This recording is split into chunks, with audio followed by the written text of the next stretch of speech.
بسم اللہ الرحمن الرحیم۔ حضرت بی بی سارہ حضرت ابراہیم خلیل اللہ کی پہلی بیوی تھی۔ آپ بہت خوبصورت اور نیک سیرت تھی۔ حضرت ابراہیم علیہ السلام جب آپ کو لے کر مصر تشریف لائے تب اس وقت کا بادشاہ سنان بن الوان تھا، جو کہ ایک بہت بڑا ظالم فرعون تھا۔ اس وقت مصر کے بادشاہ کو فرعون کہا جاتا تھا۔ اس بادشاہ کی ایک عادت بہت خراب تھی۔ جب بھی کوئی پردیسی اس کے شہر میں آتا، اگر اس کی بیوی خوبصورت ہوتی تو وہ بادشاہ اس کی بیوی کو اپنے محل میں رکھ لیتا۔ چونکہ حضرت سارہ بڑی خوبصورت تھیں، اس لیے حضرت ابراہیم علیہ السلام کو ہمیشہ فرعون کا ڈر لگا رہتا۔ کچھ دنوں تک تو وہ چھپ کر رہے، لیکن بادشاہ کے جاسوسوں نے ان کا پتہ لگا لیا۔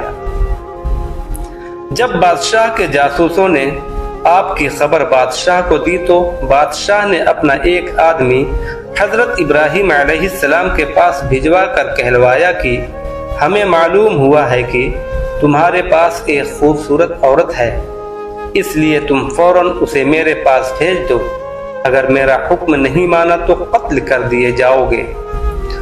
حضرت ابراہیم علیہ السلام نے ساری بات سارہ کو بتاتے ہوئے کہا کہ بادشاہ کی بات نہیں مانیں گے تو دونوں کو مار دیا جائے گا۔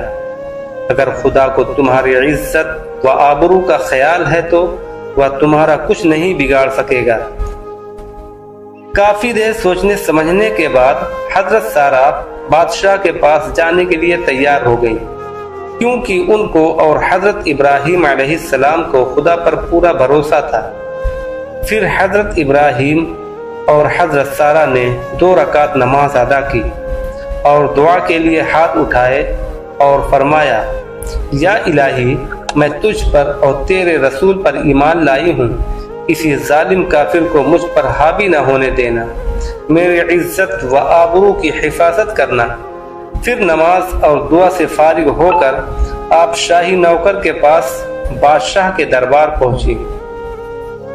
آپ کی خوبصورتی کو دیکھ کر بادشاہ حیران رہ گیا اور اپنے ناپاک ارادوں سے مسکراتے ہوئے جیسے ہی آپ کی طرف بڑھا اور قریب پہنچنے پر جیسے ہی اس نے اپنے دونوں ہاتھ حضرت سارہ کی طرف بڑھائے، اسی وقت اس کا دم گھٹنے لگا اور وہ زمین پر گر کر تڑپنے لگا اور حضرت سارہ سے بڑی عزت سے بولا، خدا کے لیے مجھے اس مصیبت سے بچا لیجئے، میں پختہ عہد کرتا ہوں کہ کچھ نہ کہوں گا۔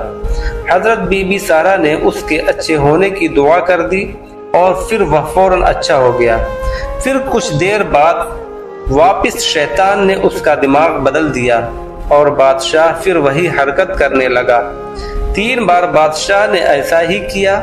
3 بار اپنے انجام میں ناکام رہنے پر اسے یقین ہو گیا کہ میں اپنے ناپاک ارادے میں اب کامیاب نہیں ہو پاؤں گا۔ یہ عورت کوئی اللہ والی معلوم ہوتی ہے۔ اور پھر وہ بادشاہ اپنی حرکت سے باز آیا اور حضرت ہاجرہ، جن کو اس نے ظلم سے بادی بنا رکھا تھا، قبیطوں کی قوم سے تھیں اور اس طرح خدا نے ان کی عزت بھی بچا رکھی تھی، خدمت کے لیے ان کے حوالے کیے۔ ماشاء اللہ عزت و آبرو سے حضرت ابراہیم علیہ السلام کے پاس آ گئیں۔ گھر آ کر جب آپ نے ساری کہانی سنائی تو حضرت ابراہیم علیہ السلام نے خدا کا شکر ادا کیا۔ کچھ ہی دنوں بعد آپ بی بی سارہ اور ہاجرہ کو لے کر مصر سے بیت المقدس کی طرف چلے گئے۔ ابھی تک آپ کی اولاد نہیں تھی، پھر بھی بیٹے کی بشارت ملی تھی۔ ایک دن آپ کی بیوی حضرت سارہ آپ سے کہنے لگی، مجھے تو اولاد کی اب کوئی امید نہیں رہی، اس لیے آپ ہاجرہ سے نکاح کر لیجئے، اللہ کا وعدہ شاید انہی سے پورا ہو۔ حضرت ابراہیم علیہ السلام نے حضرت ہاجرہ سے نکاح کر لیا اور اللہ نے 1 سال کے بعد آپ کو ایک بیٹا عطا فرمایا جس کا نام اسماعیل رکھا گیا۔